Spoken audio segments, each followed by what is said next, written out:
जीवन भर दवाइयों से बचना है और बीमारियों से बचकर रहना है, तो इसके लिए ज़रूरी है कि आप अपने दिनचर्या में, अपनी डाइट में कुछ अच्छी चीज़ें ऐड करें।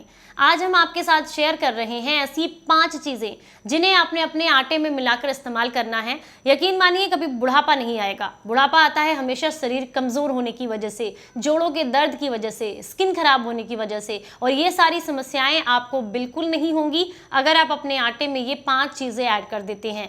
कौन सी है ये 5 चीजें और क्यों आपको इतना फायदा करेंगी, आज की इस वीडियो में जानेंगे। जानकारी अच्छी लगे तो लाइक करें और इसे सभी के साथ शेयर करें ताकि सभी के पास तक ये जानकारी जरूर पहुंचे। नमस्कार, आप सभी का बहुत बहुत स्वागत है। मैं आपकी होस्ट एंड दोस्त मधु, एक सर्टिफाइड डाइटिशियन और एक नेचुरोपैथ।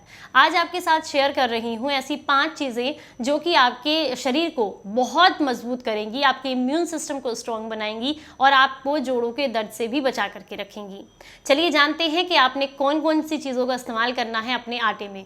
गेहूं का इस्तेमाल सभी लोग करते हैं और गेहूं के आटे का ही इस्तेमाल हमारे घर में अक्सर किया जाता है, लेकिन सिर्फ गेहूं का आटा हमारे शरीर को फायदा नहीं करता है। खासकर उन लोगों के लिए जिन्हें डायबिटीज़ की दिक्कत है, गेहूं का आटा काफ़ी नुकसानदायक होता है। तो आज जिन चीज़ों के बारे में हम बात कर रहे हैं, अगर आप अपने आटे में इनको मिला लेते हैं तो ये आपके शरीर को बहुत फ़ायदे देते हैं।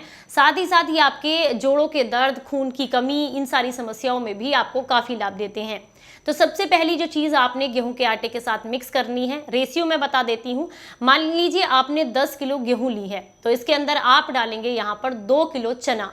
चना जो होता है इसमें फाइबर की मात्रा अच्छी होती है और ये साथ में आपके जोड़ों के दर्द के लिए बहुत अच्छा होता है। चने में जो पोषक तत्व होते हैं ये शरीर को मजबूती देने का काम करते हैं, हमारे इम्यून सिस्टम को मजबूत बनाता है चना।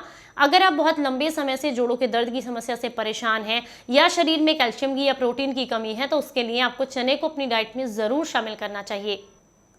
चने जो होते हैं वो ब्लड प्रेशर के जो रोगी हैं उनके लिए काफ़ी फायदेमंद होता है। अगर आपको हाई ब्लड प्रेशर की दिक्कत है तो आपको अपनी डाइट में चने को ज़रूर शामिल करना चाहिए। ये नेचुरली आपके ब्लड प्रेशर को कंट्रोल करने का काम करेगा अगर आप इसे अपने आटे के में इस्तेमाल करेंगे, यानी कि जब गेहूँ पिसवाएं तो उसी समय पर चने का भी इस्तेमाल ज़रूर करें। आपके हाई कोलेस्ट्रॉल को कम करने का काम करेंगे, जिसकी वजह से आपका नसों का ब्लॉकेज ठीक होगा, आपको हार्ट अटैक का खतरा कम होगा।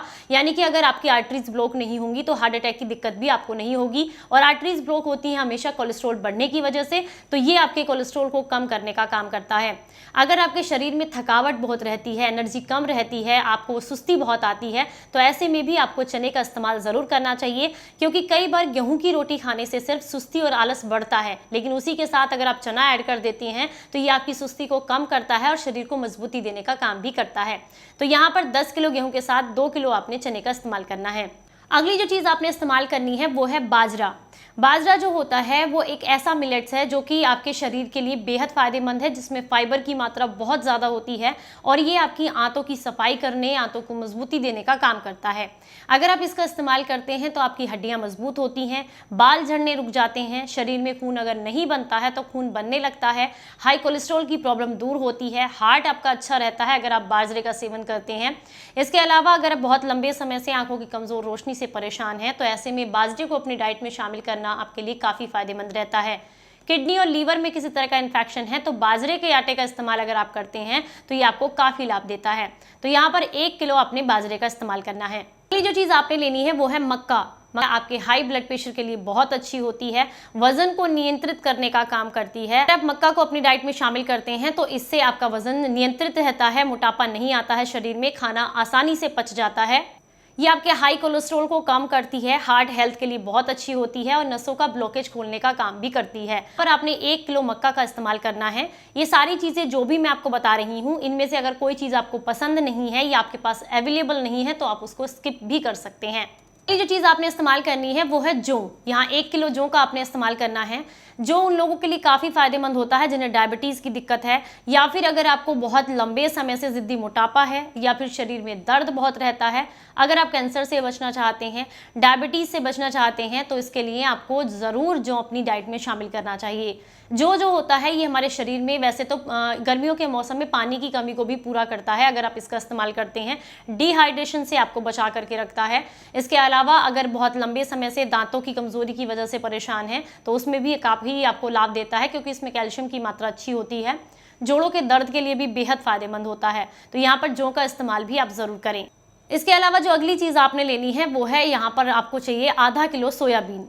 सोयाबीन जो होती है वो प्रोटीन का बहुत अच्छा सोर्स होती है और नॉर्मल फूड जो हम खाते हैं उससे प्रोटीन की मात्रा पूरी नहीं हो पाती है, जिसकी वजह से हम अक्सर जो है जोड़ों के दर्द की वजह से परेशान रहते हैं, हड्डियां कमज़ोर होती हैं, इम्यून सिस्टम कमज़ोर होता है, हम वीक फील करते हैं अगर प्रोटीन हमारे शरीर में प्रॉपर तरीके से नहीं जा पा रहा है।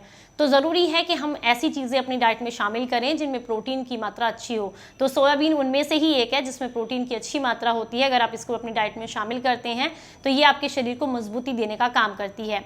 मैं आपको फिर से बता दूं कि जितनी भी चीज़ें मैंने आपको बताई हैं, अगर आपके आसपास नहीं मिल पा रही हैं तो किसी एक चीज़ को आप स्किप भी कर सकते हैं। इन पांचों चीज़ों को आपने जो है अपने गेहूं के साथ पिसवा लेना है और इस आटे का आपने इस्तेमाल करना है। अब कई लोग सवाल करेंगे कि ये सारी चीज़ें गर्म हैं तो हमें बहुत नुकसान दे सकती हैं। तो ऐसे में दो ऑप्शंस हैं आपके पास। जिस तरीके से मैं इस्तेमाल करती हूँ मैं आपको बता देती हूँ। पहला तरीका है कि अगर सर्दियों में इस्तेमाल करते हैं तो गेहूं के साथ पिसवा कर इस्तेमाल भी कर सकते हैं, आपको कोई दिक्कत नहीं होगी। लेकिन गर्मियों में इस्तेमाल करने का, मैं जानती हूँ कि ये सारी चीज़ें गर्म भी होती हैं, किसी की तासीर गर्म है, किसी की ठंडी है, सबको सूट नहीं कर पाती हैं। तो ऐसे में सबसे बढ़िया तरीका रहता है कि जो मैंने आपको बाजरा, जौ, मक्का, ज्वार ये सारी चीज़ें बताई हैं, इन सबको आप एक साइड अलग से पिसवा लें और गेहूं को अलग से पिसवा लें। और मान लीजिए गर्मियों के मौसम में आपने 3 कटोरी गेहूं का आटा लिया है तो उसमें 1 कटोरी ये आटा मिलाएंगे और दिन में एक ही बार मिलाना है। इससे आपके शरीर में पोषक तत्वों की कमी भी पूरी होती रहेगी, आपको ये आटा नुकसान भी नहीं देगा, गर्मी नहीं करेगा, क्योंकि मैं अक्सर ऐसे ही यूज़ करती हूँ। अपने शाम के खाने में आधा हिस्सा मेरा गेहूं का रहता है, गेहूं के आटे का, और आधा हिस्सा इस आटे का रहता है। इससे ये रोटी मुझे बहुत जल्दी पच जाती है। इसके साथ साथ शरीर में जो भी पोषक तत्वों की कमी होती है वो भी पूरी हो जाती है और ये आटा आपको गर्मी भी नहीं करता है। तो अगर आप इसे लिमिट मात्रा में सही तरीके से लेते हैं तो ये आपको गर्मी नहीं करता है। पर फिर भी अगर आपको ऐसी कोई दिक्कत होती है तो आप इसको स्किप कर सकते हैं, यानी कि अभी लेना बंद कर सकते हैं। जब मौसम थोड़ा ठंडा होने लगे तब आप इसका इस्तेमाल कर सकते हैं। उम्मीद करती हूँ आज की जानकारी आपको अच्छी लगी होगी।